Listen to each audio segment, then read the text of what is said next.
A intolerância religiosa hoje contra os cristãos. Vejam, naquele tempo não tinha a tolerância religiosa, mas hoje a intolerância religiosa continua. Eu coloco isso, né?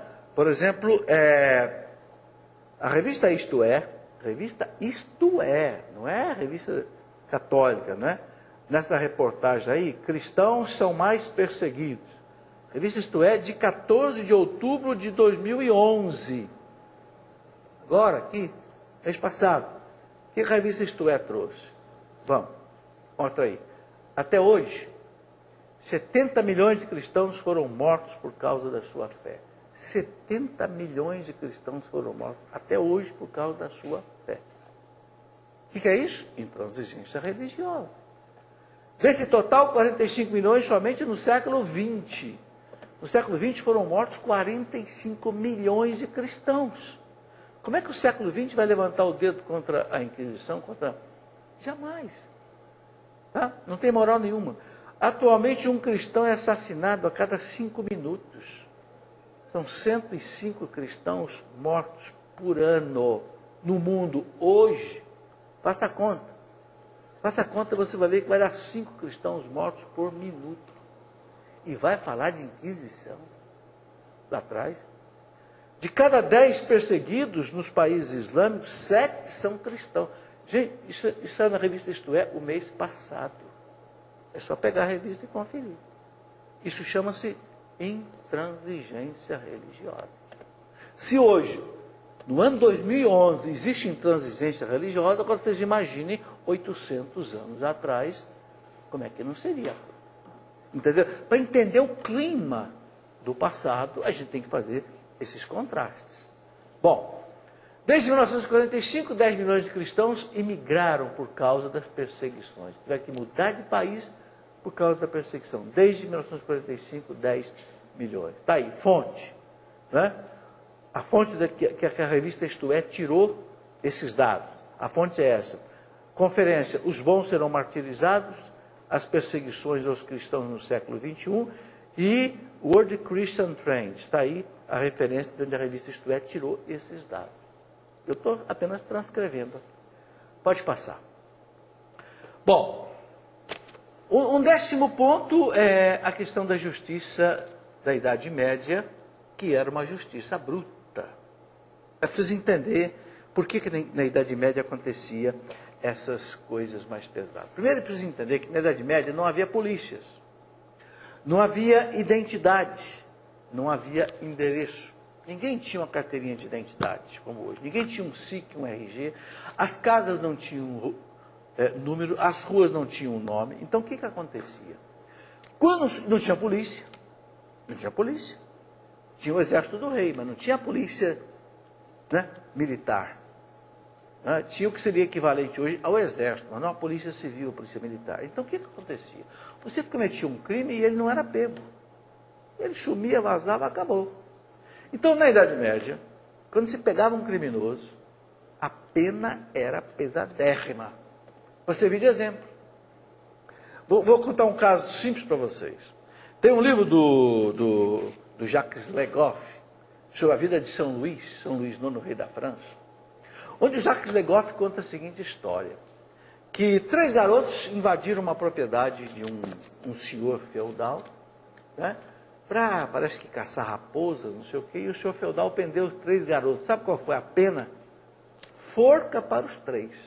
Os 3 foram enforcados, porque invadiram o território de um senhor feudal para caçar raposa. Entenderam? Por quê? Para servir de exemplo. Então, o direito na Idade Média, seguiu o direito romano, que era um direito centralizador, que tinha essa característica. É difícil pegar o criminoso. Quando se pega, se pune exemplarmente.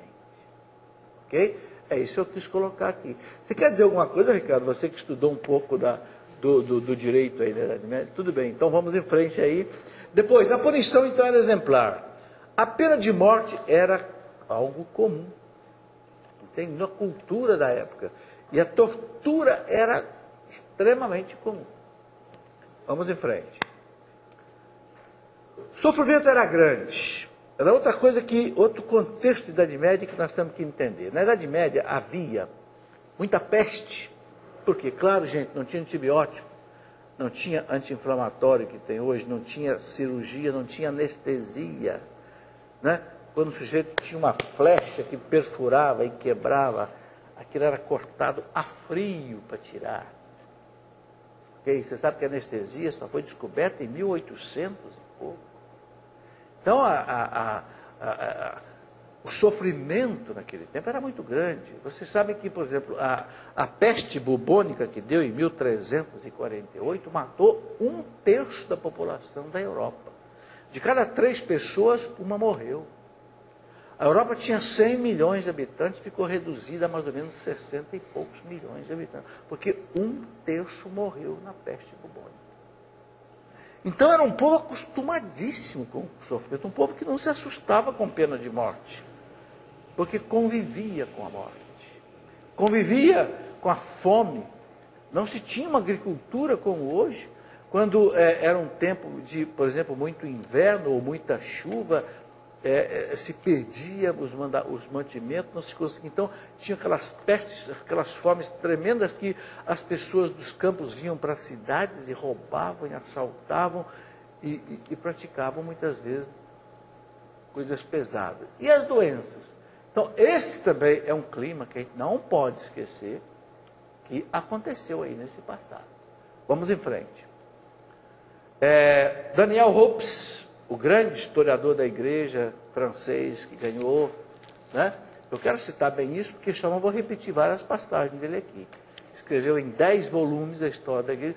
O Daniel Hope diz assim: foi a opinião pública que exigiu com muita frequência das autoridades um castigo exemplar para os culpados. Veja o que o historiador está dizendo.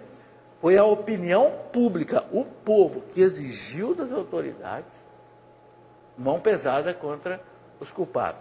Vai. Chegando às vezes até a substituí-la nessa tarefa, ou seja, fazer justiça com as próprias mãos. Ok.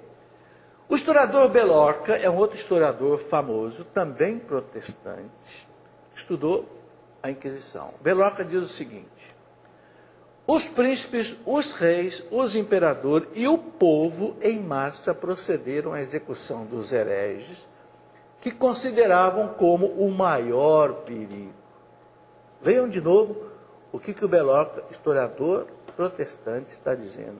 Os príncipes, os reis, os imperadores e o povo, em massa, procederam à execução dos hereges, que consideravam como o maior perigo.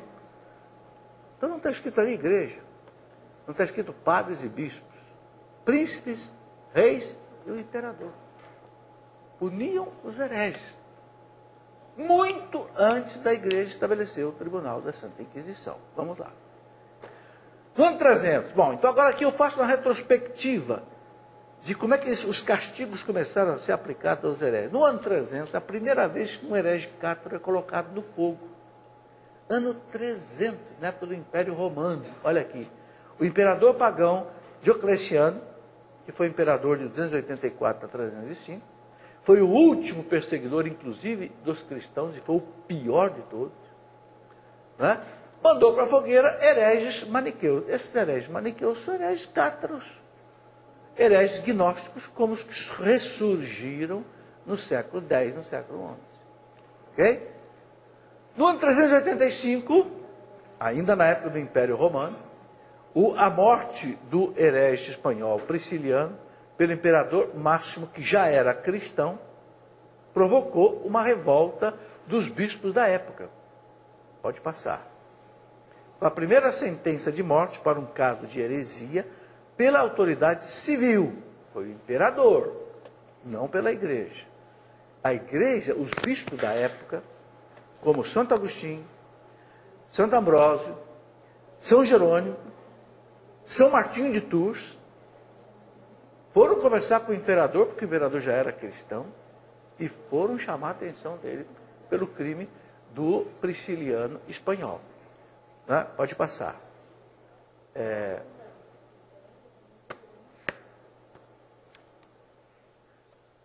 Recebeu, então, forte oposição dos bispos São Martim de Tours, da França, São Jerônimo, italiano, de Santo Ambrósio de Milão, e outros bispos que repreenderam o imperador pela morte do herege Prisciliano, né? Foi condenado à morte por heresia daquele tempo.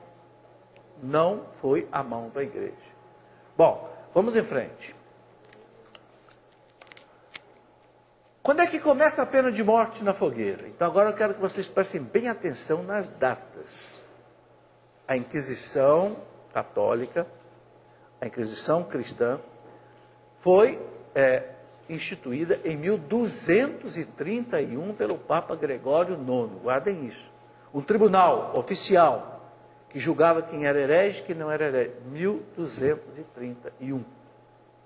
O herege impenitente, o chamado relapso, que não se convertia de forma alguma, ele era entregue ao Estado. O Estado o punia.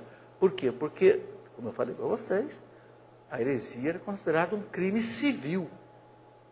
Ok? Bom, 1022, o rei Roberto da França, chamado o Piedoso, rei da França, colocou na fogueira 14 chefes dos cátaros na cidade de Orleans, na França. Olha o ano, 1022, ou seja, 200 anos antes do Tribunal da Santa Inquisição da Igreja ser instituído. Esse rei, né, o Piedoso, era cristão, se dizia cristão, colocou 14 chefes, líderes cátaros na fogueira. Por quê? Por causa da convulsão social que eles já provocavam na França. Entenderam? Continuemos. 1051, um pouquinho para frente, o imperador Henrique III, em Goslar, enforcou vários hereges na Alemanha. Aí já era o imperador alemão. Veja, no ano de 1051, praticamente 200 anos ainda antes da Inquisição. Ok? Bom, mais um slide só para a gente fazer o intervalo. 1077, um herege foi queimado numa cabana antes do julgamento do bispo de Cambrai. Cambrai é na França. Esse episódio foi o seguinte: o bispo foi entregue ao bispo um sujeito cátaro como herege. O bispo quis julgá-lo. Deixou preso na prisão episcopal que havia. Era a Inquisição Episcopal. E o bispo foi numa cidade vizinha conversar com um outro bispo.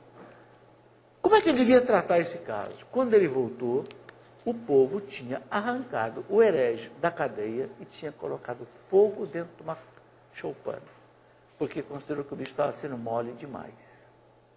O povo. Vejam a data, 1077, muito antes da Inquisição começar, que foi 1230.